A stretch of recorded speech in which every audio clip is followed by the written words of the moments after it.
RS teaching में आप लोगों का स्वागत है। आज हम लोग पढ़ेंगे ज्योग्राफी का जो पहला अध्याय है यानी भारत संसाधन एवं उनका उपयोग। और इन्हीं अध्याय के सिर्फ हम लोग आज ऑब्जेक्टिव प्रश्न देखेंगे जो 2026 में बहुत ही यानी इम्पोर्टेंट होने वाला है, क्योंकि इसी तरह के प्रश्न आते हैं। हम लोग कम प्रश्न देखेंगे, लेकिन जो प्रश्न देखेंगे जो यानी हर साल आते रहते हैं। ठीक है, तो चलिए 1 नंबर क्वेश्चन कह रहा है संसाधन होते नहीं संसाधन बनते हैं। यानी इस वाक्य को किसने कहा था? संसाधन होते नहीं संसाधन बनते हैं, यही पूछा जाएगा। और ऑप्शन में आपको 4 ऑप्शन दे देगा। ठीक है, तो यह बात किसने कहा था तो वही आपको बताना है। तो ये बात जो कहा था तो किसने कहा था? तो जिम्मरमैन ने कहा था। किसने कहा था? तो जिम्मरमैन। ठीक है, जिम्मरमैन ने कहा था। क्या कहा था? संसाधन होते नहीं संसाधन बनते हैं। ठीक है, संसाधन होते नहीं संसाधन बनते हैं, इस वाक्य को किसने कहा था? तो जिम्मरमैन ने कहा था। ठीक है, दूसरा क्वेश्चन कह रहा है क्या निम्नलिखित में से जैव संसाधन के अंतर्गत कौन आते हैं? तो जैव संसाधन के अंतर्गत आपको यही देखना है जिसके अंदर जान है यानी जीवित है। ठीक है, वह तो आएगा ही। जैसे ये मनुष्य, ये तो जैव संसाधन है। ठीक है, मनुष्य भी एक संसाधन है, क्योंकि संसाधन किसको कहते हैं? वे वस्तु या वे जीव जो यानी मनुष्य के काम आते हैं। तो मनुष्य भी मनुष्य के काम आते हैं, इसलिए मनुष्य भी क्या है? एक संसाधन है। तो ये भी क्या, कौन सा संसाधन? तो जैव संसाधन। तो वनस्पति ये भी जैव संसाधन, और पशुपालन ये भी संसाधन है। ठीक है, तो आंसर हो जाएगा क्या? डी यानी तीनों, इनमें से सभी हो जाएगा। चलिए तीसरा नंबर क्वेश्चन क्या कह रहा है? कह रहा है क्या निम्नलिखित में से अजैव संसाधन, देखिए जैव संसाधन पूछा जाता है, अजैव भी पूछा जाता है।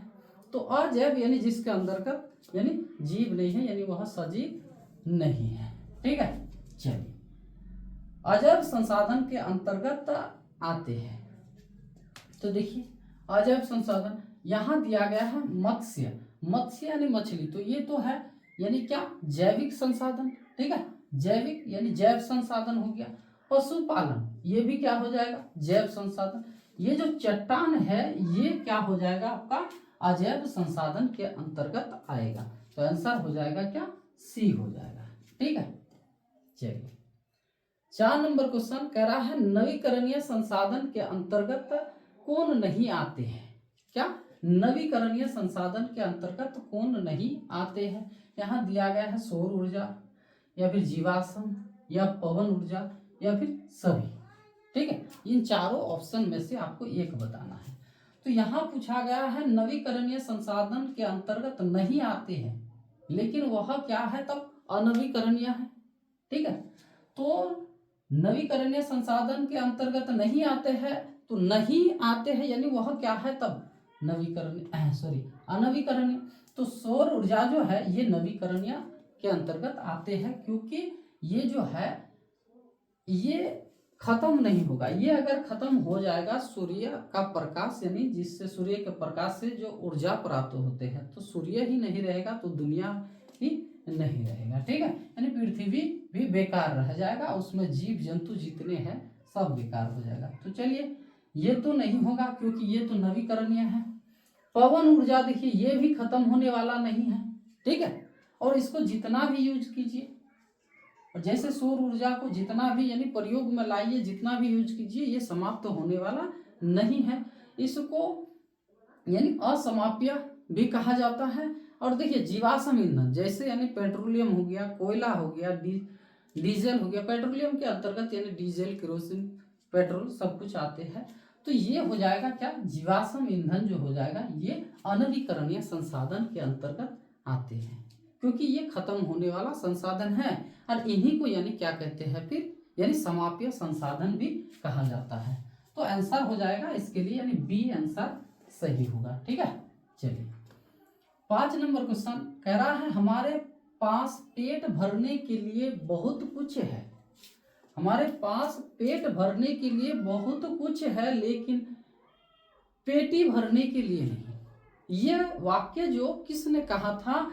जो हमारे पास जो पेट भरने के लिए बहुत कुछ है लेकिन पेटी भरने के लिए नहीं, यानी पैसा जमा करने के लिए बहुत, जो हम लोग जो खनिज जो इधर उधर कर रहे हैं, ठीक है, तो ये बात किसने कहा था? ठीक, तो इन वाक्य को किसने कहा था? तो इन वाक्यों को कहा था महात्मा गांधी के द्वारा कहा गया था। तो यहाँ लिख देते हैं, ठीक है, गांधी जी लगा दीजिए, ठीक है। तो महात्मा गांधी जी ने कहा था, यानी हमारे पास पेट भरने के लिए बहुत कुछ है लेकिन पेटी भरने के लिए नहीं, ठीक है।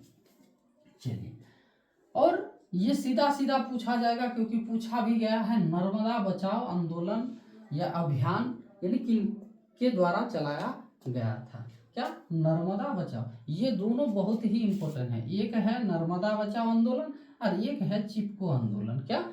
नर्मदा बचाओ आंदोलन और एक है चिपको आंदोलन। तो नर्मदा बचाओ आंदोलन किसके द्वारा यानी दिया गया था? तो मेधा, क्या? मेधा और कहीं पर रहता है फिर क्या? मेघा, ठीक है। मेधा रहे या फिर मेघा रहे, ठीक है। तो क्या? और पाटेकर, मेधा या मेघा पाटेकर, ये तो हो जाएगा इसका, ठीक है। अभी चलते हैं यानी 7 नंबर क्वेश्चन। 7 नंबर क्वेश्चन कह रहा है चिपको आंदोलन किनके द्वारा चलाया गया था? ये तो आप अगर किताब पढ़े हैं, चैप्टर पढ़े हैं, ठीक है, तो आप अच्छे तरह से जानते हैं। यानी चिपको आंदोलन जो चलाया गया था, ये तो अभी आपको फिर पूछा जाता है चिपको आंदोलन कहाँ चलाया गया था? तो अभी देना होगा आपको कहाँ? उत्तराखंड में। और पहले यानी कहाँ? तो उत्तर प्रदेश में था। उत्तर प्रदेश के कुछ जिला जो है इससे यानी उत्तर प्रदेश से विलग होकर यानी अलग होकर यानी उत्तराखंड जो बना है, तो आपको डालना होगा क्या? उत्तराखंड। और उसका प्रमुख नेता जो थे कौन? तो सुंदरलाल बहुगुणा। क्या? सुंदर लाल बहुगुणा, ठीक है, बहुगुणा, सुंदरलाल बहुगुणा द्वारा ही यानी चिपको आंदोलन चलाया गया था। चलिए, 8 नंबर क्वेश्चन कह रहा है प्रथम पृथ्वी सम्मेलन कब आयोजित किया गया था? ये जो प्रथम पृथ्वी सम्मेलन यानी आयोजित किया गया था, क्योंकि पूरे दुनिया में यानी CFC यानी क्लोरोफ्लोरोकार्बन जो बढ़ रहा है, कार्बन डाइऑक्साइड जो बढ़ रहा है, इसको कैसे खत्म किया जाए, और यानी दुनिया से जो हम लोग जो वन्य को समाप्त कर रहे हैं और वन्य जीव भी आहिस्ता आहिस्ता समाप्त तो होते जा रहे हैं, इसके लिए जो पहला जो बैठक बैठाया गया था, ठीक है, ये प्रथम पृथ्वी सम्मेलन कहते हैं इसको। और ये कब हुआ था? तो ये हुआ था, पूरा आप डेट याद कर लीजिएगा, ठीक है, 3 जून से 14 जून, और कब? तो 1992 में ये किया गया था, ठीक है। और ये कहाँ किया गया था? तो ये भी ऑप्शन में पूछा जाता है, तो रियो डी जेनेरो में ये बैठक किया गया था। और इसके बाद फिर यानी कब यानी द्वितीय हुआ, तृतीय हुआ, तो द्वितीय पूछा जाता है। फिर द्वितीय कब हुआ था? द्वितीय पृथ्वी सम्मेलन, ठीक है, द्वितीय पृथ्वी सम्मेलन जो हुआ था तो 1997 में हुआ था, ठीक है। और ये जो द्वितीय पृथ्वी सम्मेलन देखिए, यानी ये 1992 में और ये 97 में हुआ था, तो इसी को यानी द्वितीय, और ये भी याद रख लीजिएगा, ठीक है, क्योंकि ये भी आए हैं, भी बहुत बार पूछा गया है। इसी को यानी प्लस ऐसे लिखा रहता है,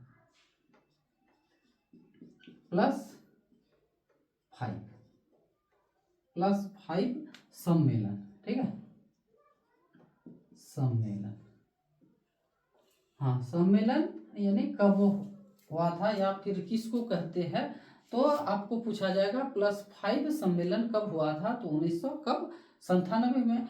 हाँ +5 सम्मेलन किसको कहते हैं, तो यानी पृथ्वी प्रथम पृथ्वी नहीं, ये द्वितीय पृथ्वी सम्मेलन को कहते हैं। ठीक है, और जो पहला जो बैठक हुआ था तो रियो डी जेनेरो में, और इसमें कितने देश यानी विकसित और विकासशील देश जो शामिल हुए थे, तो कितने देश इसमें शामिल हुए थे। ठीक है, तो 178 देश, ये भी पूछा जाता है, 178 देश इसमें शामिल हुए थे। ठीक है, चलिए और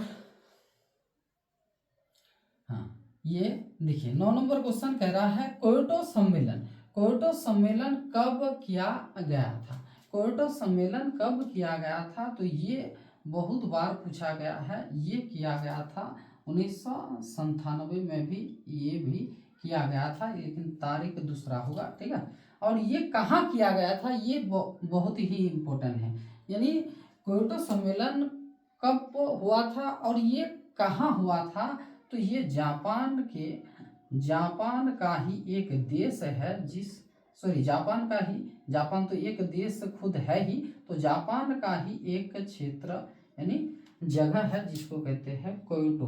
क्या, क्योटो। ठीक है, क्योटो में, और इसमें भी यानी देश शामिल हुए थे कितने, तो 159 देश यानी शामिल हुए थे। ठीक, तो चलिए लास्ट क्वेश्चन क्या कह रहा है, क्या कोयला किस प्रकार का संसाधन है, तो आप ये भी जान लीजिए, जैसे हम यहाँ आपको बताए यानी नवीकरणीय संसाधन, तो ये सब जो है नवीकरणीय संसाधन है।